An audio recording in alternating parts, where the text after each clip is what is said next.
ஏடிஎம்கேயோ டிஎம்கேயோ சிறப்பான எதிர்கட்சியாக அவங்க ஒருத்தர் மாற்றி ஒருத்தர் ஆட்சியில் இருக்கும்போது தான் அவங்க பண்ணுவாங்க. அவங்களோட ஊழல்னு வரும்போது விட்டுடுவாங்க லேசாக.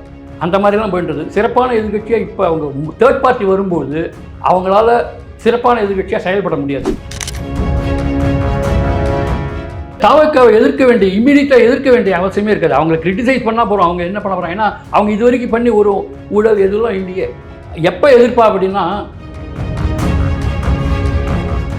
இன்றைக்கும் டாஸ்மாகெல்லாம் 10 ரூபா 20 ரூபா கலெக்ட் பண்ணி தான் இருக்காங்கன்னு அந்த பணங்கள்லாம் யாருக்கு போகிறதுனே தெரியல. எலெக்ஷன் அனௌன்ஸ் பண்ணதுலேருந்தே வாங்குறாங்க. இப்போ இன்ஃபேக்ட் நான் சில இடத்துல வரைக்கும் 10 ரூபாய்க்கு 20 ரூபா வாங்குறான்றாங்க. ஆக்சுவலி நீட்லாம் நீங்கள் பார்த்தீங்கன்னா யங் ஜெனரேஷன் போட்ட ஓட்டில் தான் இவங்க வந்திருக்காங்க. அவங்களோட லைஃப்பையும் அடுத்து வர போகிற ஆல்ஃபா ஜென் அவங்களோட லைஃப்பையும் அவங்க தான் குழந்தைகளே குட்டீஸ்ன்னு தான் பேசியிருக்காரு. அவங்களோட எதிர்காலத்தெல்லாம் இவர் பாழாக்கிறதுக்கு இந்த நீட்ஸ் கொண்டு வரா. கும்முடி பூண்டி தாண்டக்கூடாதுன்னு நினைக்கிறார் அவர். இருமொழி கொள்கைன்னு சொன்னால் தான் அது திணிப்பு. 3வது மொழி படிக்கக்கூடாதுன்னு சொல்கிறது அது ஒரு விதமான திணிப்பு தான். அந்த திணிப்பை இவங்க ஏன் பண்ணுறான்னு இல்லை. ஒற்றை தலைமைன்ட்டு அதில் ரொம்ப மக்கள் ஒற்றை தலைமை அவங்களும் செயற்குழுலாம் கொடுத்துட்டாங்க. அவர் ஒண்டி தான் தலைமைன்னு நினச்சி எல்லாருமே அவர் தகுதி நீக்கம் அப்படி பண்ணியிருக்காரு. கடைசியில் அவர் மட்டும்தான் மிஞ்சுவார் மாதிரி இருக்குது. இந்தியன் முஸ்லீம் லீக் பாகிஸ்தான் ஜின்னாவில் ஆரம்பித்து இந்தியாவை துண்டா பண்ண ஒரு மதவாத கட்சி அது உள்ளே இருக்கலாம். அதுக்கு பேர் மதசார்பற்ற அணி. அது மாதிரி எதுவுமே இல்லை அப்படின்னு நம்ம எல்லா மதமும் சம்மதம் அப்படின்னு சொல்கிற நம்ம மதவாத கட்சி அப்படின்னு சொல்கிறாங்க. நீங்கள் இன்னும் டீக்கடையில் உட்காந்து அரசியல் பேசாதீங்க, சோஷியல் மீடியாவில் அரசியல் பேசுங்கன்றார். இவர் தான் ஏற்கனவே முரசொலி மட்டும் படின்னு சொல்லி உட்காந்தவர். அந்த முரசொலி படித்து அந்த லெவல்லையே இருந்தவங்கள இப்போ தான் அவர் கூப்பிட்றாரு. டெக்னாக்ராட்டாக வாங்க உள்ள சோஷியல் மீடியான்றது அவ்வளோ பெரிய இம்பார்ட்டன்ட் டெக்னிக்கல் வாங்கணும் அப்படின்றது. இவங்க கருணாநிதி சமாதியில் போய் பார்த்தீங்கன்னாக்க முரசொலி படிப்பார்னு பேப்பர் வைக்கிறாங்க, பேனா வைக்கிறாங்க, தயிர் வடை படையல் வைக்கிறாங்க, அங்கே பஜனை பண்ணுறாங்க. ஸோ அதுவே அவங்க முன்னோர்களை வணங்க அந்த இவங்க என்ன சொல்கிறாங்களோ அதை அங்கேயே அவங்க பண்ணிருக்காங்க. அதுதான் சனாதனம். அந்த முன்னோர் அதை இவர் அழிக்க போகிறாரா அப்படின்னு சொல்லுவார்.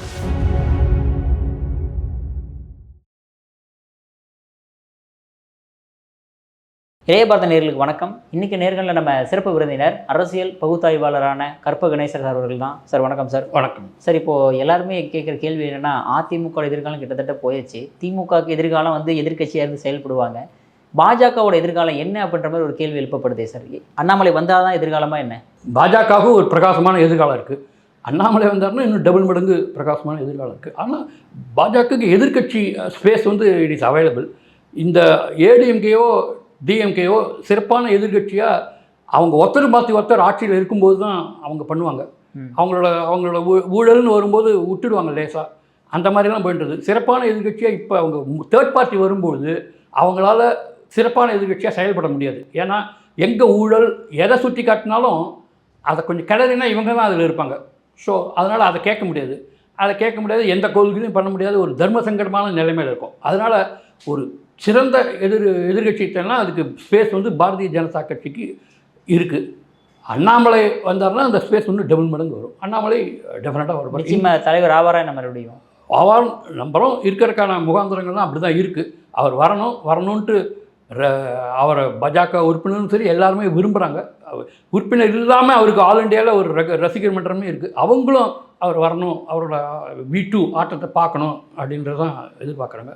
நிச்சயமாக அதுக்கான ஸ்பேஸ் இருக்குது. ஒரு வாரம் நம்புகிறோம். ஏன்னா சார் இப்போ இருக்கக்கூடிய தலைவர்கள் எல்லாருமே ஸ்டாலின் அவர்கள் ஓய்வு எடுத்துட்டாரு.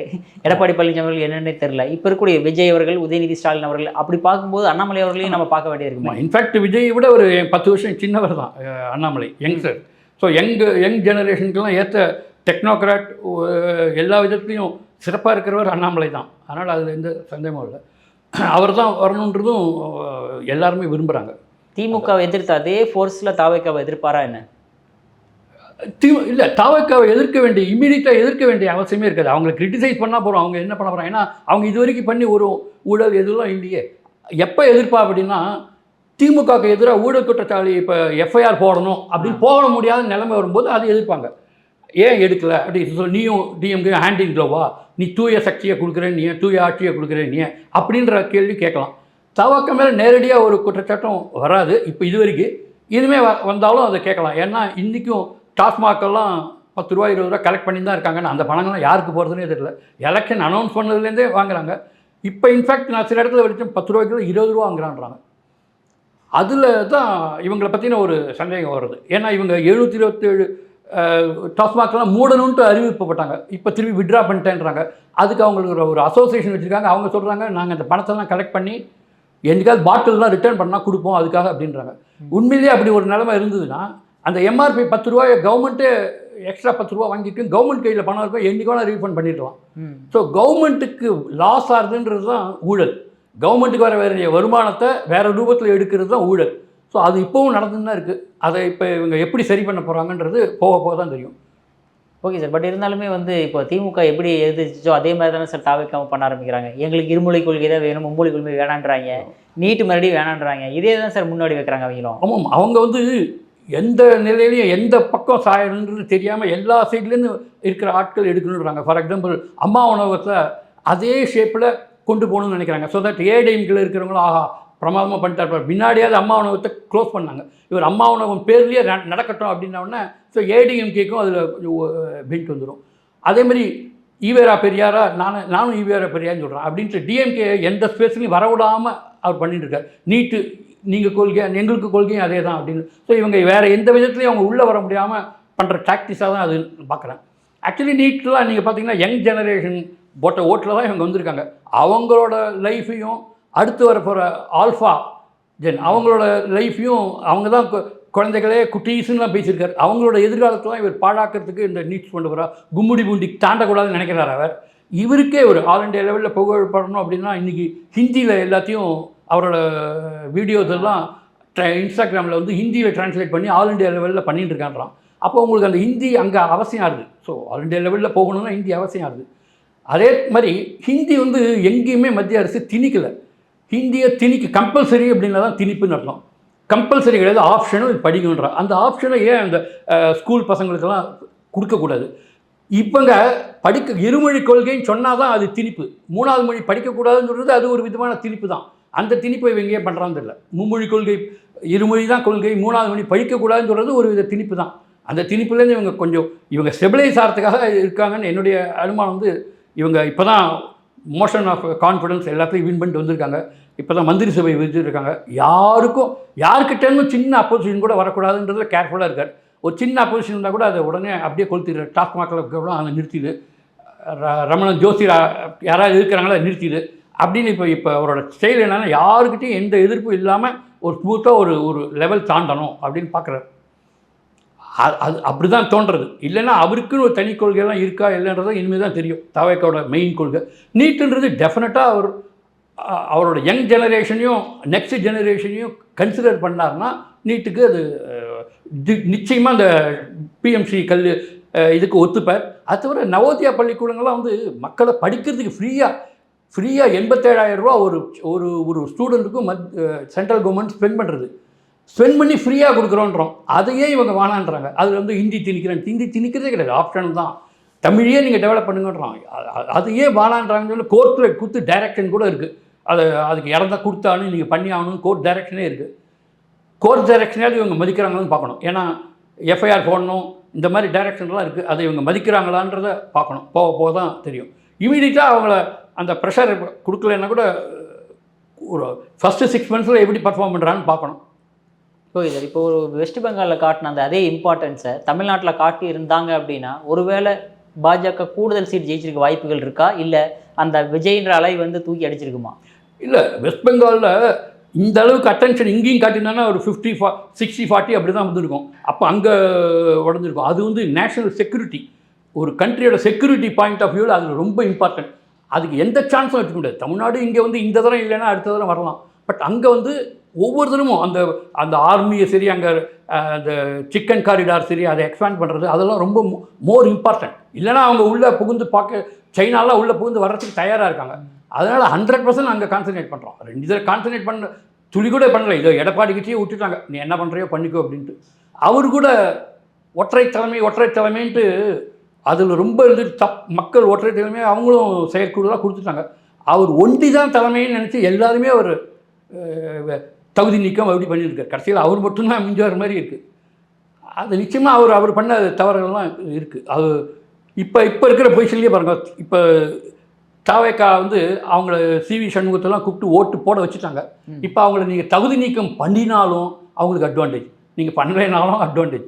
ஸோ எந்த பொசிஷன்லேயும் அவங்கள நிறுத்தி விட்டுலாம். நீங்கள் எடப்பாடியே அவங்கள தகுதி நீக்கம் பண்ணி வெளியிலையும் அனுப்ப முடியாது, ஏடிஎம்கேக்கு ஸ்பாயில் ஆகிடும். தகுதி நீக்கம் பண்ணிங்கன்னா அவங்கள இது உடனே குறைஞ்சிடும், 209 வந்துடும்.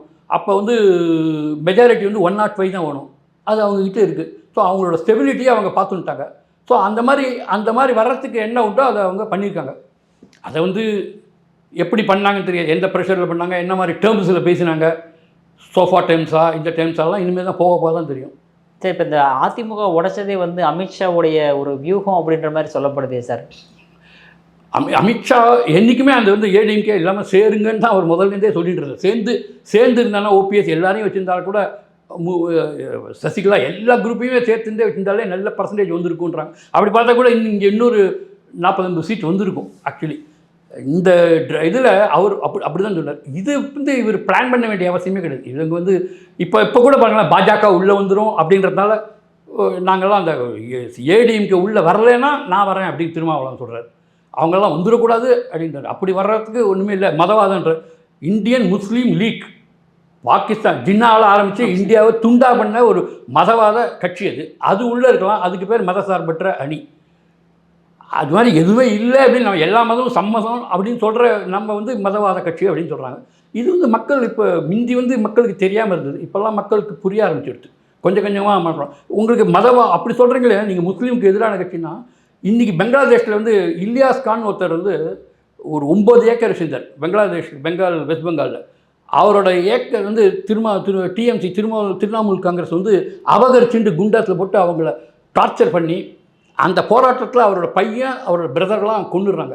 அவர் வேறு வழி இல்லாமல் பிஜேபி கிட்ட சரண்டர் ஆகி அங்கே லோக்கல் இதெல்லாம் ஃபைட் பண்ணி அந்த நிலத்தை மீட்டு அவங்கக்கிட்டே கொடுத்துருக்காரு. அந்த நிலத்துலேயே உட்காந்து அவர் அழகிறார். பிஜேபிலாம் முஸ்லீம்க்கு அகைன்ஸ்ட்னு சொல்கிறவங்களாம் எங்கிட்ட வாங்க, நான் சொல்கிறேன் அந்த கதையை அப்படின்னு அவர் சொல்கிறார். ஸோ அது மாதிரி இவங்க ஒரு வீடியோவோ இதையோ கிரியேட் பண்ணுறது, நரேஷன் வந்து கிரியேட் பண்ணுறது, அவ்வளோதான் நரேட்டிவ்ஸ். அது வந்து போக தான் அதை நம்ம வந்து கவுண்டர் பண்ணிட்டு இருக்க வேண்டிய அவசியம் இல்லைன்ட்டு அப்படியே விட்டுறோம். போக தெரிஞ்சிடும். உங்களுக்கு பாலிசி அதாவது வேறு எவ்வளோ இன்ஃப்ராஸ்ட்ரக்சர் டெவலப்மெண்ட். இப்போ இவங்களே மும்மொழி கொள்கைன்னு போய் பிஎம்சி கொள்கை நவோதியாலாம் பண்ணால் நவோதியாலேருந்து 17,000 டாக்டர் நீட்டில் பாஸ் பண்ணி வராங்க. அந்த மாதிரி ஆப்பர்ச்சுனிட்டிலாம் இங்கே கொடுக்கவே மாட்டேன்றாங்க. ஸோ அதை கொடுத்தாலே மக்களுக்கே அது வந்துடும், அந்த மாதிரி ஒரு ஜெனரேஷன். ஆனால் இப்போ ஸ்டாலின் இப்போ தான் அவருக்கு கொஞ்சம் ரியலைஸ் பண்ணி அவர் பேசியிருக்கார். நீங்கள் இன்னும் டீ கடையில் உட்காந்து அரசியல் பேசாதீங்க, சோஷியல் மீடியாவில் வந்து அரசியல் பேசுங்கன்றார். இவர் தான் ஏற்கனவே முரசொலி மட்டும் படின்னு சொல்லி இருந்தவர். அந்த முரசொலி படித்து அந்த லெவல்லையே இருந்தவங்கள இப்போ தான் அவர் கூப்பிட்றாரு, டெக்னாக்ராட்டாக வாங்க உள்ள சோஷியல் மீடியான்றது அவ்வளோ பெரிய இம்பார்ட்டன்ட் டெக்னிக்கல் வாங்கணும் அப்படின்ற. அப்போ வந்து மக்களை படிப்பறிவு கொடுத்தே வைக்கலாம். அந்த தப்பு ஏற்கனவே பண்ணிட்டாங்க. இவங்க வந்து அந்த தப்புலேருந்து இளைஞர்களெலாம் காப்பாற்றணுன்ற அந்த தோரணையில் தான் இவர் விஜயம் வந்திருக்கார். இவரும் அதே இருமொழி கொள்கை எடுக்கிறது, இம்மீடியட்டாக எடுக்கிறது வந்து எனக்கு தெரிஞ்சு அது வந்து இம்மீடியட்டாக ஒரு பெரிய டிஎம்கே இவங்க பொசிஷனிங் பண்ணுறதுல வந்து ப்ராப்ளம் வரக்கூடாதுன்னு நினைக்கிறேன். அதனால பண்ணியிருப்பான்னு நினைக்கிறேன். போக பண்ணுவார்னு நினைக்கிறேன். இல்லைனாலும் அதே கதி தான் இவங்களுக்கு வரும். அந்த திராவிடியனுக்கு என்ன நடந்ததோ அதே கதி தான் வரும். ஏன்னா மக்கள் வந்து ஒரு கிட்டத்தட்ட இப்போ தெரிஞ்சுபடுத்தி 35% ஆன்டி அவர் உதயநிதி ஸ்டாலின் சொல்கிறார். 35% தான் உங்களுக்கு ஆதரிக்காங்க. 35% திராவிடியனுக்கு எதிரியும் வச்சுருந்தா கூட அது ஒரு கன்சாலிடேட்டட் ஃபிகர் இருக்குது. அது இனிமேல் கூட தான் போகப்படுது. ஸோ அந்த anti Dravidian way of handling அதெல்லாம் வந்து மக்கள் எதிர்பார்க்கல. வெறுப்படைஞ்சதுனால தான் இவங்களுக்கு ஓட்டு விழுந்தது.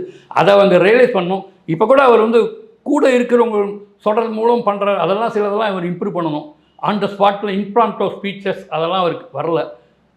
ஸோ எல்லாத்தையும் எழுதிட்டு நைட்டில் ரிப்ளை பண்ணுறாரு. ஸோ அசம்பிளியில் நடக்கும்போது இன்றைக்கி எதாவது கொஸ்டின் கேட்டால் நாளைக்கு தான் ரிப்ளை வரும். அந்த மாதிரி ட்ரெண்டில் போயிட்டு போக தான் அது பார்க்கணும். ஒரு கால் அவரோட ஃபுல் ஸ்ட்ரென்த் நமக்கு தெரியாமல் கூட இருக்கலாம், அவர் சக்ஸஸ்ஃபுல்லாக வந்தாலும் வரலாம். இப்போ சேர்த்துக்கு சின்ன விஷயங்கள், அந்த துண்டை பின்னாடி இருக்கிறது எடுக்கிறது, வீட்டிலேருந்து டிஃபன் பாக்ஸ் வருது, அப்படி சின்ன நரேட்டிவ்ஸில் அவங்க ரொம்ப சின்ன இதில் போயிட்டுருக்காங்க. அதெல்லாம் விடுத்து இவங்களுக்கு இப்போ அரசுக்கு எந்த விதமான ப்ராப்ளமும் இல்லை. ஸோ இவங்க கான்சன்ட்ரேட் பண்ணலாம் அரசு. தமிழ் நாட்டில் இது நாள் வரைக்கும் எந்தெல்லாம் டிஎம்கே ஏடிஎம்கே என்னெல்லாம் தப்பு பண்ணாங்க, அவங்க பண்ண நல்ல திட்டங்களும் எடுத்துக்கோங்க. என்னெல்லாம் தப்பு பண்ணாங்க அதை ஒதுக்கிட்டு பண்ணுறதுக்கு ஆரம்பித்தாருன்னா நல்ல இது இருக்கும். ஆனால் அதுக்கான சமிக்கைகள் இம்மீடியட்டாக நம்மளுக்கு தெரியல. போய் திருமாவளவன் இவங்க கோச்சிலும் கூப்பிட்றாங்க. திருமாவளவன் அந்த ஒரு பாயிண்ட் பார்த்தீங்கன்னா அவங்க தான் கண்டிப்பாக முஸ்லீம் லீக்கும் திருமாவளவனுக்குலாம் இதில் மந்திரி சபையில் சேரணுன்றது ஆசை. ஏன்னா அவங்களுக்கு லைஃப் டைத்தில் இதை விட்டால் வேறு ஆப்பர்ச்சுனிட்டி பதவிக்கு இவ்வளோ பக்கம் வரவே முடியாது.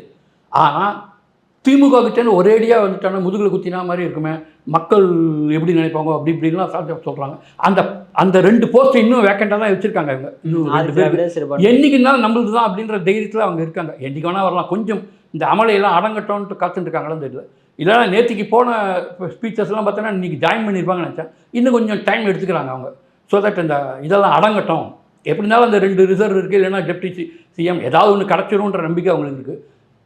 இவங்களுக்கும் அவங்களோட பர்பஸ் சிறுவாயிடுச்சு. சிவி சண்முகம் அவங்களுக்கெல்லாம் அவங்களோட பர்பஸ் சிறுவாயிடுச்சு. அந்த அரசை காப்பாற்றிட்டாங்க. அதுக்குண்டான டேர்ம்ஸ் அவங்க என்ன பேசியிருக்காங்களோ அது அவங்களுக்கு வந்துடும். அதனால் அவங்களும் இப்போ ஏடிஎம்கே உள்ளே பிரியாமல் எங்கே இருக்கணும்னு இருப்பாங்க.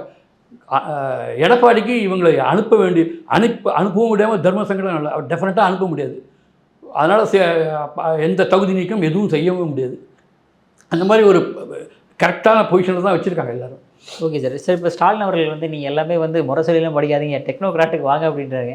ஆனால் கனிமொழி அவர்கள் சொல்கிறாங்க இது மாதிரி இன்ஸ்டாகிராமை நம்பாதீங்க, எல்லாமே பொய் பிரச்சாரம் தான் பண்ணுறாங்க அப்படின்ட்டு. எதுக்காக இந்த அளவுக்கு அவங்களுக்கு வெறுப்பாக என்ன விஜய் மேலே? ஆமாம்மா, இது இன்ஸ்டாகிராம், அதாவது இன்ஸ்டாகிராமில் நீங்கள் பொய்ன்னு சொன்னால் கூட அந்த பொய்யை நிஜமாக பிம்பத்தை க்ரியேட் பண்ணி ஒரு சாலிடான ரிவர்சல் பண்ண முடியுது அந்த வகையில். அப்போ நீங்கள் ஒரு கரெக்டிவ் மெஷர்ஸ் கொடுங்களேன். அவங்க வீடியோ போட்டால் இவங்க கவுண்டர் வீடியோ போடலாமே, அந்த கெப்பாசிட்டி இருந்துன்னு அது பண்ணியிருக்கலாமே. இன்ஸ்டாகிராமில் இவங்களும் அக்கௌண்ட் ஓப்பன் பண்ணி பதில் சொல்லலாமே. அந்த கெப்பாசிட்டியை உருவாக்கணும்னு ஸ்டாலின் சொல்கிறார். அவங்க அதை ஏமாற்றிட்டாங்க அப்படின்னு சொல்கிறார். அதை உருவாக்கிக்கோங்க ஃப்யூச்சரில் அப்படின்றார். நெக்ஸ்ட் ஜெனரேஷன் அதை உருவாக்கணும், அப்போ தான் அவங்களுக்கு வரும் அப்படின்ட்டு. அதே மாதிரி இப்போ ஒரே ஒரு நம்மளுக்கு ட்ராபேக் என்னென்னா, இவங்களுக்கு வந்து காங்கிரஸ் வந்து ஆல் இண்டியா லெவலில் இவங்களை ப்ரொஜெக்ட் பண்ணலாம். காங்கிரஸ் இவங்களோட டிவிகேவோட இருக்கிறதும், வெளிநாட்டில் அமெரிக்கன் டீப் ஸ்டேட் வந்து சோரஸ் இவங்க மூலமாக இவங்களை யூட்டிலைஸ் பண்ணுறதுக்கு பார்ப்பாங்க. அந்த ஒரு த்ரெட் ஒன்று இருக்கும் ஆல்வேஸ். கெஜ்ரிவாலுக்கு பண்ண மாதிரி கூடிய விரைவில் அவருக்கு ஒரு ரமோன் மகாசேக் மக்சே அவார்டெல்லாம் கொடுத்துருக்காங்க. அதே மாதிரி இவருக்கும் ஒன்று அவார்டெல்லாம் இதை கொடுத்து ட்ரை பண்ணின்னு தான் இருப்பாங்க அவங்களும் பேரலாக. ஸோ அந்த மாதிரி ஒர்க்கு தான் இப்போ போகும். இவங்க அவுஃபார் அதுலேருந்து டிஃபியேட் பண்ணுவாங்களா எப்படி இருக்கிறது போக தான் தெரியும். Okay sir. சார் நீங்கள் மோடி அவர்கள் வந்து ஆல்ரெடி இங்கே சொல்லிட்டு போயிருந்தார் இந்த மாதிரி ஃபாரின் போகிறதெல்லாம் குறைச்சிங்க அப்படின்ட்டு. ஆனால் இவர் மட்டும் ஃபுல்லாக போய் ஃபாரின் சுற்றுறது வந்து இங்கே மிகப்பெரிய ஒரு கிரிட்டிசைஸ் வைக்கப்படுது சார். அவர் போன ஒவ்வொரு தரத்துக்கும் அதுக்கான ரிவார்டு வந்து 10 மடங்கு அதில் இருக்குது. அவர் வெறுமனே ஊர் சுற்றி பார்த்துட்டு அந்த செலவு எவ்வளவோ அதை போல் 10 மடங்கு நம்மளுக்கு லாபம். இப்போ யூஏஏக்கு போனார், 3 crore million பேரல்ஸ் இங்கே ஸ்டோர் பண்ணுறதுக்கு ஒரு கெப்பாசிட்டி அந்த இதுக்கு கொண்டு வந்துட்டார். இப்போ நேற்றுக்கு போனார், ஒரு மெலடி சாக்லேட்டை ஸ்ப்ரெண்ட் பண்ணார்னா இந்தியன் ப்ராடக்ட் ஓவர் நைட் விற்று போயிடுச்சு. ஸோ பல விதத்தில் அது வந்து ஹெல்ப்ஃபுல்லாக தான் இருக்கும். ஸோ யூரோப்போட கான்டாக்டில் இப்போ டாலருக்கு அகைன்ஸ்ட் போகாமல் பெட்ரோல் ப்ரைஸஸ் எல்லாம் வேறு கரன்சிலேயே பண்ணி பெட்ரோல் கிரைசிஸ்லாம் வராமல் போகணும். நீங்கள் அவர் ஊருக்கு போனால், நீங்கள் இவ்வளோ நாள் ஊருக்கு போனதுனால தான் வேர்ல்டுலேயே பெட்ரோல் டீசல் ப்ரைஸ் வந்து யூஏஏல 0%, இந்தியாவில் 3%, அமெரிக்காவில் 48%. ஸோ ஹைக் வந்து நம்ம தான் லோ. 10% to 58% வரைக்கும் ஹைக் ஆகிருக்கு. அதெல்லாம் இல்லாமல் இருக்கிறதே இவரோட டூரில் தான். ஸோ வெறுமனே இவர் எங்கேயாவது ஊர் சுற்றி பார்க்க போனாலும் போடுது. அவர் வந்து நைட்டில் ஃபுல்லாக ப்ரிப்பரேஷன் பண்ணுறாரு, மார்னிங்கில் அங்கே போகிறாரு. அந்த மாதிரி அட்ஜஸ்ட் பண்ணிட்டு எத்தனை சேவ் பண்ண முடியுமோ அவ்வளோதான் பண்ணிட்டு தான் போகிறாரு. ஸோ அது அவரோட ரிசல்ட்டு பார்த்தீங்கன்னா அது வந்து பெரிய எக்ஸ்பெண்டிச்சராக சொல்ல முடியாது, லக்ஸரியும் கிடையாது. Okay sir. பட் இருந்தாலுமே இவ்வளோ பண்ணுறாரு, நிறைய விஷயம் கரன்சி ஸ்வாப்பெல்லாம் பண்ணுறாங்க. இருந்தாலுமே டாலருக்கு எதிரான இந்தியாவோட மதிப்பு வந்து குறைஞ்சிக்கிட்டே போகுது சார். கிட்டத்தட்ட 100 ரூபாய்க்கு பக்கத்தில் வந்துருச்சு சார். அது சார் டாலருக்கு அகைன்ஸ்டாக இன்டர்நேஷ்னல் கரன்சினா நம்ம எக்ஸ்போர்ட் அது அந்த பர்டிகுலர் அமெரிக்காவுக்கு நம்மளோட இம்போர்ட் அங்கேருந்து இம்போர்ட் பண்ணுறது என்ன, எக்ஸ்போர்ட் பண்ணுறது என்ன, அதோட டிஃப்ரென்ஸு. நம்ம அமெரிக்கா டிபெண்ட் இல்லாமல் அந்த செக்டார்லேருந்து வெளியில் வந்துட்டோம்னா அந்த டாலர் அந்த கரன்சி அதில் தேவையே இல்லை. பெட்ரோலில் வந்து டாலரில் தான் பண்ணணுன்ட்டு இன்டர்நேஷ்னல் குளோபல் இதில் இருந்தது. அதுலேருந்து நம்ம கொஞ்சம் 50% வெளியில் வந்துட்டோம். ரஷ்யாவோட ருப்பீஸில் பண்ணுறோம், யூஏஏயோட வெளியில் வந்து கரன்சியே இல்லாமல் நம்ம கரன்சியில் பண்ணலான்ட்டுலாம் இது பண்ணிகிட்ருக்கோம். அப்படி பண்ணாத முடியும். இது வந்து இப்போ இந்தியாவோட வேர்ல்டு வைடு எல்லா கண்ட்ரிக்குமே அப்படி தானே இருக்கும். உங்களுக்கு நீங்கள் ஒவ்வொரு டாலர் பர்ச்சேஸ் பண்ணும்போதும் 6 ரூபா கமிஷன் அவங்களுக்கு போயிடும். நீங்கள் பெட்ரோல் டாலரில் வாங்கினீங்கன்னா 6 ரூபா யூஎஸ்க்கு போயிடும். ஸோ ஒன்றுமே பண்ணாமே அவங்க உட்காந்த இடத்துல அவங்களுக்கு அவ்வளோ இன்கம் இருக்குது. ஆனால் அது ஓவர் நைட்டில் அந்த டாலரை நம்ம அடித்து டாலர் இல்லைன்னு பண்ணவும் முடியாது. பிகாஸ் அமெரிக்காவில் நிறைய இம்போர்ட் நம்ம பண்ண வேண்டியது இருக்குது. நம்ம நிறைய எக்ஸ்போர்ட் பண்ணியிருக்கோம். அதோட பேமெண்ட்டெல்லாம் அவங்ககிட்டேருந்து வர வேண்டியிருக்கு. அதுலேருந்தெல்லாம் ஆல்டர்னேட்டிவ்ஸ் இவங்களுக்கு எல்லாருக்குமே கொடுத்துருக்கோம். சாஃப்ட்வேர்லாம் ஆல்டர்னேட்டிவ்ஸ் பேமெண்ட் செக்டருக்கு போங்க அப்படின்னு இருக்கோம். டாலரை தவிர டிசிஎஸ் எல்லாருக்குமே சொல்லியிருக்காங்க ஆல்டர்னேட்டிவ் பேமெண்ட்டுக்கு போகிறதுக்கு கான்சன்ட்ரேட் பண்ணுங்க அப்படின்ட்டு. அது ஸ்லோவாக தான் போகும். இது 98, 100 எவ்வளோ வந்தாலும் அமெரிக்கா பொறுத்த வரைக்கும் தானே நம்மளுக்கு. மிச்ச இடத்துல எல்லா இடத்துலையும் நம்ம குறைச்சிட்டோம். இப்போ யூஏக்கெல்லாம் வேணும்னா கரன்சிலேயே கொடுக்குறோன்றோம், எக்ஸ்போர்ட் பண்ணுறோன்றோம். அப்போல்லாம் டாலர் தேவை இருப்பது. ஸோ யூஎஸ்ஏயோட டீல் பண்ணும்போது மட்டும்தான் அது வரும். நமக்கு அது அஃபெக்ட் ஆகாது அவ்வளோ. பட் இருந்தாலும் இப்போ பெட்ரோலோட ரேட்டுமே இப்போ இன்க்ரீஸ் ஆக ஆரம்பிச்சிருச்சு சார். இன்னும் கொஞ்ச நாளில் பார்த்தீங்கன்னா 125 ரூபா வந்துடும் அப்படின்ற மாதிரி சொல்லப்படுது சார். சார் பெட்ரோல் ப்ரைஸ் 125 இங்கே வந்ததுன்னா வெளிநாட்டில் இதோட ஜாஸ்தி இருக்குன்றோம். இந்த பொசிஷன் வந்து it is not in our control. அந்த பட் ஸ்டில் நம்ம எல்லாரோடையும் ஈக்குவல் டென்ஸில் நல்ல அந்த சைடுமே எடுக்காமல் ஒரு நல்ல நிலைமைக்கு ஈரானில் இப்போவும் நம்ம ஷிப்புக்கெல்லாம் அவங்க பண்ண மாட்டேன்னு அவங்களோட எக்ஸ்டர்னல் மினிஸ்டர் சொல்கிறாங்க. இந்தியன் ஷிப்ஸ் எல்லாம் நேராக போகலாம் 0 காஸ்ட்டில். அவங்க இப்போ வந்து டாலருக்கு பதில் அவங்க ஆல்டர்னேட் என்ன சொல்கிறாங்கன்னா வேறு கரன்சி கொடுக்கலாம் அப்படின்னா பிட்காயின் கொடுங்க எதெல்லாம் டேர்ம்ஸ் எல்லாம் பேசுகிறாங்க. இது வந்து அமெரிக்காவுக்கு டெஃபினட்டாக டாலரில் அடிபடும். அவங்களும் அது சும்மா விட போகிறதில்ல. அது பண்ணான்னா அவங்க அட்டாக் பண்ண ஆரம்பிச்சிடுவாங்க. அட்டாக் பண்ணோன்னா வாரம் வந்து நிறுத்தவே முடியாது சார். ஈவன் இன்றைக்கி நின்னா கூட சிங்கப்பூர் பிரைம் மினிஸ்டர் என்ன சொன்னார், இன்றைக்கி வாரம் நின்றுனா கூட இன்னொரு 6 மாதம் ஆகும் அதெல்லாம் ஸ்டெபிலைஸ் ஆகிறதுக்கு. ஸோ இதோட எப்படி போகுன்றது தெரியவே தெரியாது. ட்ரம்ப் வந்து ஒரு புலிவாலை பிடிச்ச கதையாக ஏதோ பண்ணிட்டாங்க. வெனின்சுலாவை பண்ண மாதிரி ஈஸியாக பண்ணிட்டாங்க. அதுலேருந்து வாரம் நிறுத்துறது தான் பெரிய கஷ்டம். வாரம் ஸ்டார்ட் பண்ணுறது ஈஸி, நிறுத்தவே முடியாமல் இருக்குது. ஈரானும் அவங்களோட ஏர்க்ராஃப்ட்லாம் பாகிஸ்தான்லேயே கொடுத்து ஒழிச்சு வச்சுருக்காங்க அப்படின்றாங்க. ஸோ இது அமெரிக்காவுக்கு இன்னும் கோபம் வரலாம். இது மாற்றி மாற்றி நடக்கிற விஷயங்கள் என்றைக்குமே அது முடிவுக்கு வருமானது தெரியல. அது ட்ரம்ப் கையில் ஒரே ஒரு கையில் தான் இருக்குது. அவர் என்ன டிசிஷன் சொல்கிறாரோ மறுநாள் அதுதான் நடக்கிறது. ஸோ அவரோட டைம் அமெரிக்காலேயே அதுக்கு அவ்வளோ சப்போர்ட் இல்லை. இவ்வளோ எக்ஸ்பெண்டிச்சர் பண்ணி அவங்களுக்கு இன்னும் அப்ரூவல் வாங்கணும். அதெல்லாம் அடுத்த இதில் வாங்கலாம் அப்படின்றாங்க. ஸோ நேச்சுரலாகவே அது ஒரு முடிவுக்கு வரும். சனாதனம் வந்து சனாதனத்தை எதிர்ப்பை இன்னும் டைல்யூட் பண்ணி இவங்க ஏன் வச்சுட்டு இருக்காங்க அப்படின்னா மீடியா வச்சும் வர்றதுக்கு. அது தவிர ஒரு அபத்தமான விஷயம்னு பார்த்தீங்கன்னா சனாதனத்தில் என்ன சொல்கிறோன்னா அன்பாயிரு, தாய் தந்தையரை வணங்கு, முன்னோர்களை வணங்குன்றத சொல்கிறோம். பித்ரு நீங்கள் சொல்கிற அந்த சனாதனம் அப்படி இருக்குது சார். ஆனால் அவங்க சொல்கிற சனாதனம் எப்படின்னா ஏற்றத்தாழ்வாக இருக்குது, பெண்கள் ஆண்கள் பாகுபாடு இருக்குது, ஜாதி மதம் பேசுது, நீ இங்கேருந்து பிறந்தவன் அங்கேருந்து பிறந்தவன், அந்த மாதிரி தான் சனாதனம் சொல்கிறது. அது மாதிரி சனாதனத்தை எங்கேயுமே சொல்லலையே. அதுதான் சொல்கிறோம். சனாதனத்தில் ஏற்றத்தாழ்வுகளே இல்லையே. சனாதனன்றது வந்து ஒரு set of rules applicable to all. எல்லாருக்கும் நீங்கள் வந்து அன்பாயிரு அப்படின்னு சொன்னால் எல்லா மதமும் அதை தான் சொல்கிறது. அதுதான் சனாதனம் சொல்கிறோம். பெற்ற தாயை வணங்கு, தந்தையை வணங்கு, அதுதான் தேசத்தை நேசி. அதெல்லாம் வந்து எதுலையுமே அதில் கெடுதல் கிடையாது. அது தவிர பெண் அடிமையாக இருக்கணுன்ற மாதிரி சொல்கிறதா, பெண் அடிமையாக எந்த இடத்துலையுமே அதை சொல்லி பெண்ணை உயர்வாக சொல்கிறது இந்துயிசம் மட்டும்தான். எல்லா பெண்ணையும் தெய்வமாக வணங்குறது. நதிகளெல்லாம் கூட பெண் தெய்வமாக தான் நம்ம வணங்குறோம். பெண்ணை உயர் இடவில் வச்சுருக்கிறது வந்து நம்ம தான். நீங்கள் அப்படி பார்த்தீங்கன்னா கிறிஸ்டின் மதத்தில் ஒரு பெண் போப்பாவோ எதுவோ வர முடியாது, இதில் வர முடியாது இஸ்லாமில். அதெல்லாம் அது மாதிரிலாம் இல்லை. இதுலேருந்து பெற்ற தாய் வந்து முன்னோர்களை வணங்குன்னு இருக்காங்க. இவங்க வந்து கருணாநிதி சமாதியில் போய் பார்த்தீங்கன்னாக்க முரசொலி படிப்பார்னு பேப்பர் வைக்கிறாங்க, பேனா வைக்கிறாங்க, தயிர் வடை படையல் வைக்கிறாங்க, அங்கே பஜனை பண்ணுறாங்க. ஸோ அதுவே அவங்க முன்னோர்களை வணங்க. அந்த இவங்க என்ன சொல்கிறாங்களோ அதை அங்கேயே அவங்க பண்ணிருக்காங்க. அதுதான் சனாதனம். அந்த முன்னோர் அதை அவர் அழிக்க போகிறாரா அப்படின்னு தெரியல. ஸோ இதெல்லாம் வெறும் பேச்சளவில் இருக்கும். அதை வந்து அவங்க அண்ணாமலை தான் ஒவ்வொருத்தரும் கேட்குறாரு. ஒரு எலெக்ஷனில் அது வந்து மேனிஃபெஸ்டோவில் இதை வச்சு தான் நாங்கள் வரப்போகிறோன்ட்டு பேசல. சனாதனத்தை ஒழிக்கிறது தான் எங்கள் ஒரே நோக்கம் அப்படின்னு சொல்லி எலெக்ஷன் நில்லுங்கன்னு சொன்னால் நிற்க மாட்டாங்க. இதுக்கு மீடியா அட்டென்ஷனும் இதுவும் இருக்குன்றதுனால மட்டும்தான் இருக்குது. அது வந்து Karunanidhi tactics, age old tactics. அவரை யாருமே சந்திக்கலை போகல, அப்படி ஓரம் கட்டுற மாதிரி டைமில் இருந்துன்னா அவரே ப்ரெஸ் போட்டு இந்துனா திருடன் அப்படின்னு மறுநாள் பெரிய ஃப்ளாஷ் ஆகும். இல்லைன்னா ராமர் எந்த இன்ஜினியரிங் காலேஜில் படித்தார் அது மாதிரி ஒரு சொல்லி விட்டாங்கன்னா மீடியாவில் அட்டென்ஷன் ஒரு கம்ப்ளீட்டாக உங்களுக்கே ஞாபகம் இருக்கும். இந்துனா திருடன்றது எவ்வளோ நாளைக்கு அதை பேப்பரில் ஃப்ளாஷ் ஆச்சுன்னு. அந்த மாதிரி மீடியா கேப்சரிங், ஹெட்லைன் கேப்சரிங், அதுக்கு மட்டும்தான் இதை யூஸ் பண்ணுறாங்க. ஸோ அதை வந்து அண்ணாமலையே அதை ஒவ்வொருத்தரும் கேட்டுருக்காரு. அப்புறம் இதுக்கு கொடுக்குற முட்டுக்கட்டை சப்பு கட்டை கட்டுறது வந்து இந்த ஆதவ் அர்ஜுனா வந்து அங்கே நார்த் இந்தியாவில் ஒரு சனாதனம், இங்கே ஒரு சனாதனம் அப்படின்றது.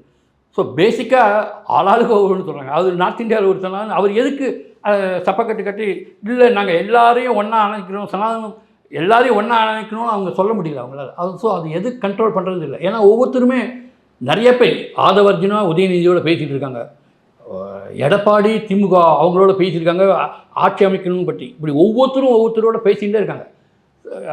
ஸோ இவங்களெல்லாம் என்ன ஐடியான்றதே புரியல. நடக்க போகிறது அந்த ஆட்சியை காப்பாற்றிக்கணுன்றதுக்காக பண்ணால் ஓகே அரசியல். ஆனால் எலெக்ஷனில் நீங்கள் வந்து மக்கள் வந்து ஓட்டு போட்டது வந்து கம்ப்ளீட்டில் திராவிட சாயலே இருக்கக்கூடாது அப்படின்றது தான் இது. டிவிக்காக போட்ட ஓட்டும் அதுதான், ஏடிஎம்கேக்கு பிஜேபி என்டிஏக்கு போட்ட ஓட்டும் அதுதான். அதெல்லாம் நீங்கள் கூட்டினீங்கன்னா கிட்டத்தட்ட 67% திராவிட மாயை இருக்கக்கூடாது அப்படின்றதுக்கு தான் போட்டோம். இப்போ இவங்களோட அரசாங்கமே இந்த திராவிட சாயலே இல்லாமல் கொண்டு போனாங்கன்னா ஓட்டர்ஸோட மேண்டேட்டை கரெக்டாக பண்ணுறான்னு அர்த்தம். அது இல்லைன்னா திருப்பி இவங்க ஓட்டர்ஸ் எல்லாம் மதிக்குதுன்னு அர்த்தம். ஓட்டர்ஸ்லாம் வந்து இப்போ கவலைப்பட மாட்டாங்க, ஏன்னா இவங்க தினசரி இதில் அவங்க தலையிட மாட்டாங்க. ஓட்டு போட்டதோட அடுத்த எலெக்ஷன் வரும்போது தான் பார்ப்பாங்க. பட் உள்ளுக்குள்ளே அதெல்லாம் ஆன்டி இன்க்ரிமெண்ட் மாதிரி அதெல்லாம் இருந்துகிட்டே இருக்கும். அது தக்க பாடம் அவங்களாம் கொடுப்பாங்க. ஸோ இவங்களுக்கு நியாயப்படி பார்த்தோம்னா திராவிட சாயல் இல்லாத ஒரு அரசு இவங்க கொடுக்கணும். அப்படின்னா டெவலப்மெண்ட் அப்படி இது மாதிரி எந்த வேறு ஸ்ட்ரக்சரில் அவங்க போடும். சும்மா அதையே நீட்டு சனாதனம் இதையே பேசிகிட்டு இருக்கிறதுக்கு காரணம் திருப்பி அவங்க உள்ளுக்குள்ளே வரணுன்ட்டு அவங்க ட்ரை பண்ணுறாங்க. திமுக இனிமேல் உள்ளே வர்றதுக்கு எந்த விதத்துலையும் சான்சஸே இல்லை. எந்த ஆங்கிளில் பார்த்தாலும் அவங்க வர முடியாது. ஸோ அவங்க ட்ரை பண்ணுறது இதுதான். திருப்பி இவங்கெல்லாம் அழிச்சிருவாங்க. இப்போ இவங்க டிவிக்காக ஆட்சி நடக்க போகிறது, பிஜேபியே அங்கே இருக்க போகிறது இல்லை. இப்போ வந்து யார் உள்ளே வந்துடும், எந்த திராவிட வந்துடும், இவங்க எப்படி அவங்கள வெளியே பண்ணுவாங்க? அது நல்லாச்சுன்னா அவங்க தான் தொடரப்படுது, திமுக உள்ளே வர முடியாது. ஸோ திமுக இவங்க பிஜேபி உள்ளே வந்துடும், டெல்லி வந்துடும் அப்படின்னு பயமுறுத்தி மக்களை ஒரு செக்டார் வச்சுருந்தாங்க. அதுக்கு ஒரு 20% இருக்குன்னு வச்சுக்கோ. டெல்லி வந்துடும், நான் டெல்லி எவ்வளோ தைரியமாக என்னை சீண்டி பார்க்காத அப்படி இப்படின்லாம் அவர் பேசினார்ல, அதெல்லாம் வந்து டெல்லிக்கு நான் பயந்தவன் இல்லைன்னு காமிக்கிறதுக்கு. அதுக்கு ஒரு 20% ஓட்டு இருக்குன்னு வச்சுக்கலாம். அந்த ஓட்டுக்கு பண்ணியிருந்தார். இப்போ டிவிக்கு ஆட்சி நடக்கிறது, பிஜேபியே இல்லை, நாங்கள் டெல்லியும் உள்ளே வரப்போகிறது இல்லை. இப்போ அவர் வந்து எப்படி அதை அட்டாக் பண்ணி அவர் எப்படி உள்ளே வரணும்? அவர் உள்ளே வரத்துக்கு எந்த ரூட்டுமே இல்லை.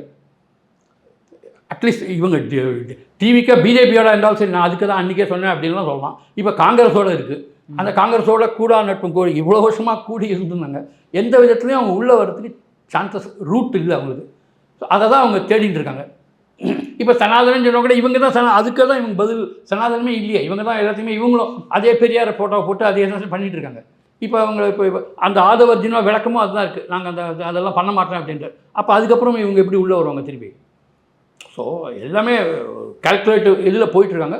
But it is too early இப்போ to judge this Vijay performance. ஒரு கால் அவர் அழுத்தமாக இருந்து பிரமாதமாக பண்ணாலும் முன்வர். நரசிம்மராவெல்லாம் பேசாமையே 5 வருஷம் நடத்தியிருக்கார். இவரும் அது மாதிரி நடத்தினாலும் நடத்தலாம், அது போக தான் தெரியும். ஆனால் இவரை ஈஸியாக ஹேண்டில் பண்ணலான்னு நினைக்கிற டீப் ஸ்டேட்டு பெரிய பெரிய ஃபோர்ஸ் எல்லாம் இவரை சுற்றி வரும். அதெல்லாமும் அவர் தாண்டி அவர் வந்துடுவார்ன்றது நினைக்கலாம். இல்லைன்னா கெஜ்ரிவாலோட அதே நிலைமை தான் இங்கேயும் கொஞ்சம் போக வரும். Okay sir. சார் அற்புதமாக விளக்கம் கொடுத்தீங்க சார். உங்கள் பொண்ணான நேரத்தில் மிக்க நன்றி சார். ஓகே.